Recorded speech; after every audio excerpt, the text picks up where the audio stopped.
नमस्कार जी, मैं रविंद्र मायना। आज हम पहुँचे हैं मास्टर बलवान जी गुरु जी के पास। मास्टर जी नमस्कार। नमस्कार आज तारीख है भाई 23/5/2025। भाइयों और बहनों, मेरे बारे में एक झूठ फैलाई जा रही है और वीरपाल जी कह रहे हैं जो मेरे पास आए थे उनके दैया के साथ, सनी दैया के साथ आए थे और एक नरवाल मास्टर जी भी थे, कैप्टन सतपाल कैप्टन सतपाल वो थे। उस दिन ये फैलाया जा रहा है कि मैं मान गया था कि मेहर सिंह की कथा है। ये बिल्कुल झूठ है। ये मेहर सिंह ने कभी नहीं, मेहर सिंह के बारे में मैंने कहा ये मास्टर दयाचंद की कथा है और मैं आखिर तक ये कहता रहा भाई ये मैंने लिखी थी और मेरे से मास्टर जी ने लिखवाई थी।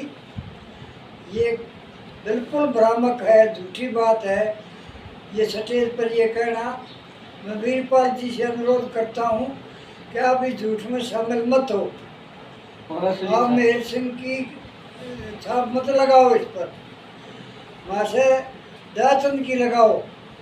ये मास्टर दयाचंद की कथा है, 1 से लेकर लाख तक कितनी बार कह लो, आप भी झूठ में शामिल मत हो। वीरपाल जी आप बड़े गायक हो, लेकिन ये झूठ फैलाना गया, समझौता हो गया था और मैं मान गया था। ये बिल्कुल गलत है, बिल्कुल नहीं माना था, क्योंकि ये कटु सच्चाई है, असली सच्चाई है। ये कथा मास्टर जी की है, दयाचंद जी की है और आप इसमें झूठ में शामिल मत हो। मैं ये वीरपाल जी से अनुरोध करता हूँ।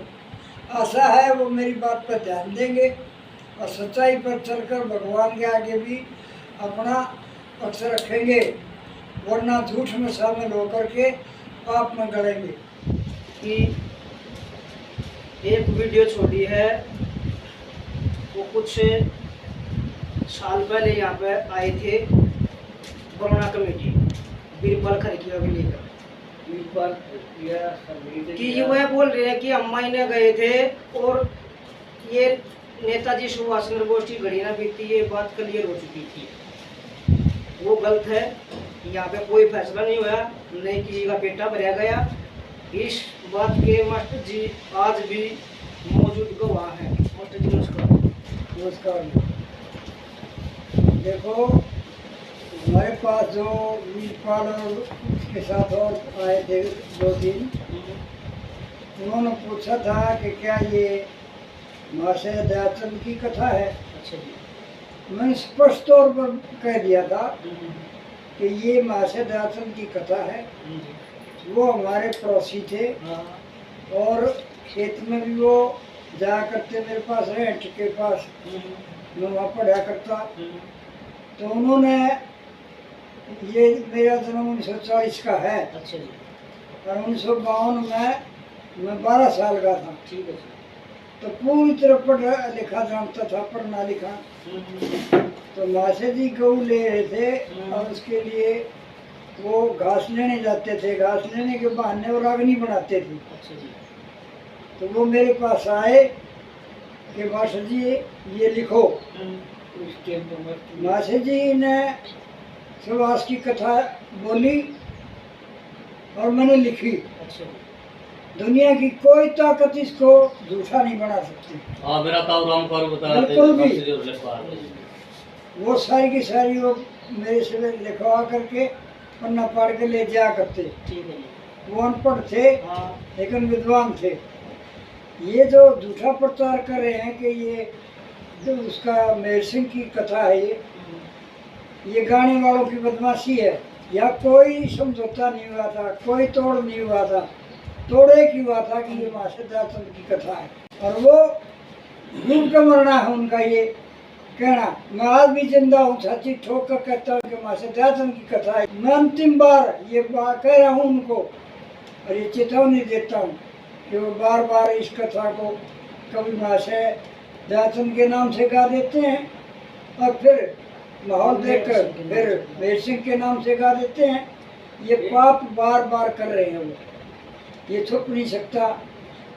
सच्चाई छुप नहीं सकती झूठ के असूलों से।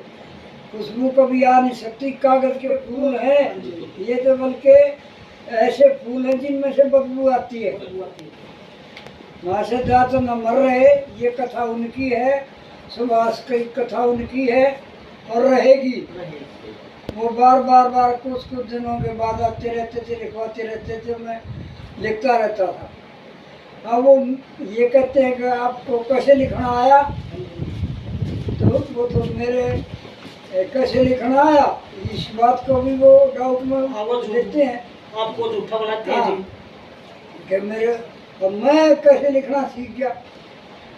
मैं तो इतना उस वक्त विद्वान था, वो इतना लेखक था, इतना लिखना जानता था कि कुछ भी बोल दिया। और एक सुनिए, जब तक मेहर सिंह जी अंग्रेजों की फौज में थे, वो सुभाष का जिक्र नहीं कर सकते थे, बिल्कुल भी नहीं कर सकते। अगर वो जिक्र करते तो अंग्रेज उनको जेल में डाल देते।